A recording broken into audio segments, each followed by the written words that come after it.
malam, salam sejahtera. Terima kasih karena bersama dengan saya di Nazilin Unity Channel.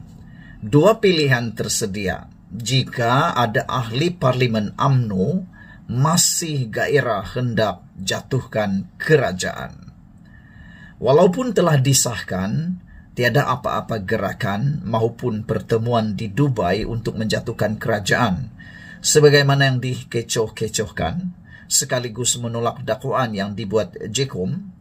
Tetapi nampaknya usaha untuk menyingkirkan Anwar Ibrahim daripada kerusi Perdana Menteri tidak pernah terhenti. Dikabarkan masih ada bermacam gerakan lain sedang dan akan muncul yang diusahakan untuk menukar kerajaan semasa. Di waktu yang sama, usul mengumpul SD atau akuan bersumpah menjadi percakapan yang makin meluas. Kononnya ia telah diusahakan sejak akhir tahun lalu lagi. Dikatakan usaha tersebut tiada kaitan dengan langkah Dubai yang semata-mata hayalan itu. Kerana untuk menjatuhkan kerajaan, apa saja langkah atau gerakan boleh dilakukan. Tidak kira di dalam negara atau di luar negara, yang penting ada cukup angka.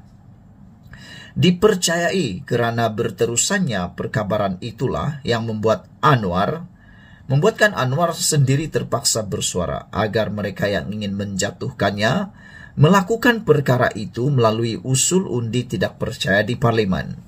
Katanya, sudah setahun beliau menunggu blok pembangkang melakukannya, tetapi mereka tetap tiada keberanian.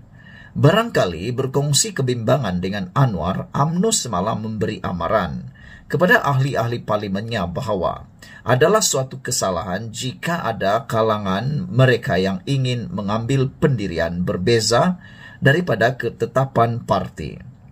Setiausaha Agung UMNO Dr. Ashraf Wajdi Dusuki berkata, bersekali dengan berkuat kuasanya Akta Lompat Parti, ahli parlimen UMNO juga dilarang daripada menongkah arus. Ramai yang mungkin tidak menyedari, termasuk penganalisis politik, ahli akademik dan pembangkang, bahawa perlembagaan UMNO telah pun dipindah dalam Perhimpunan Agung Khas pada 13 Januari 2023 yang menghalang ahli-ahli parlimennya bertindak membelakangi apa jua keputusan parti dan menyertai sebarang pakatan politik untuk menyokong seseorang sebagai Perdana Menteri.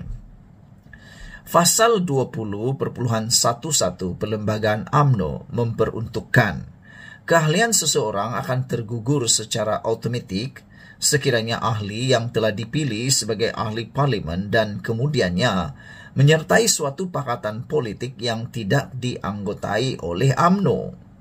Ini termasuklah menandatangani perjanjian untuk membentuk pakatan dengan parti lawan sekaligus bertentangan dengan pendirian parti, kata beliau dalam satu kenyataan.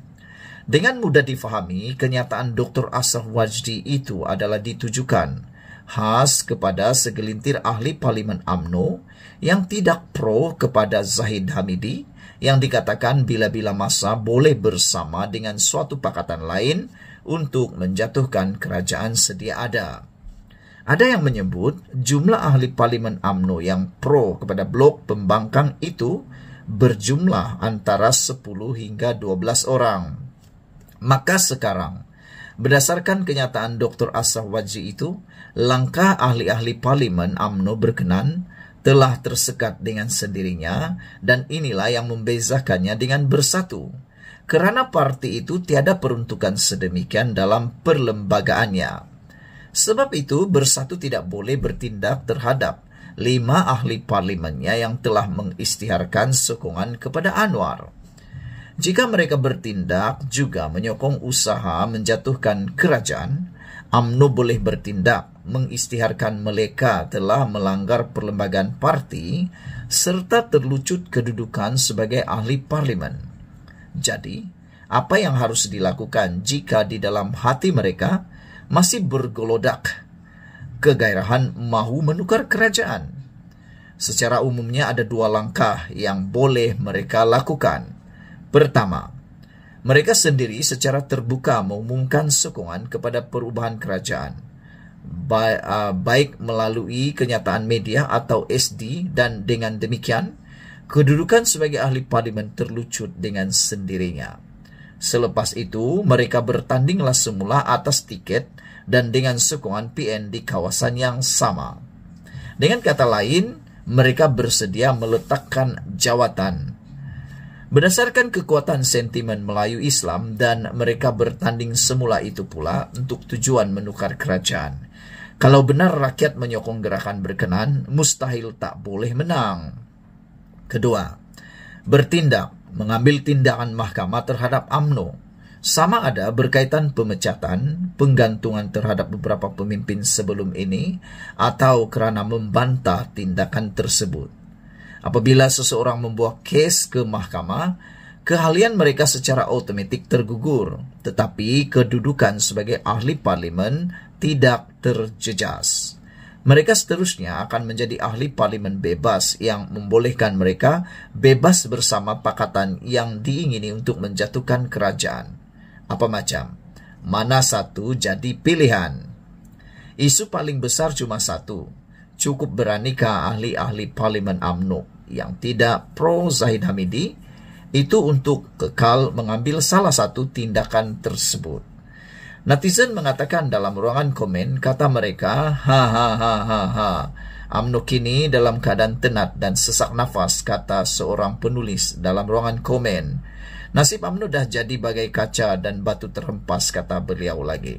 Namun ada juga yang mengatakan bahawa 10 hingga 12 ahli parlimen UMNO yang cuba-cuba nak mahu menjatuhkan Anwar Ibrahim itu, yang cuba-cuba untuk menongkah arus melawan Zahid Hamidi, kata mereka tidak akan berani. 12 orang itu tidak akan berani, kata mereka, kerana terbukti apa yang mereka perlukan masihlah UMNO, dan belum tentu kalau mereka keluar daripada UMNO dan perlu dilaksanakan pilihan raya untuk kawasan yang beliau tinggalkan itu apabila dia dipecat atau meletak jawatan sebagai ahli parlimen, belum tentu mereka akan dicalonkan semula. Manalah tahu parti PAS atau Bersatu mempunyai calonnya sendiri, dan terkapai-kapailah ahli parlimen yang meletakkan jawatan itu mahu bertanding atas tiket apa? Tiket bebas? Mesti susah menang. Tiket UMNO? Dah dipecat. Tiket Bersatu? Mungkin tak diterima. Tiket PAS? Mungkin juga tak diterima. Jadi, balik-balik akhirnya mereka juga sendiri yang rugi. Persoalannya sekarang, isu sekarang ialah, cukup beranikah ahli-ahli parlimen UMNO memilih salah satu daripada dua pilihan yang telah dihuraikan panjang lebar sebentar tadi itu. Sekian dulu untuk kali ini. Jangan lupa tinggalkan komen Anda, tekan butang subscribe. Malaysia kita punya, kita jaga sama-sama cintai Malaysiaku. Bye-bye.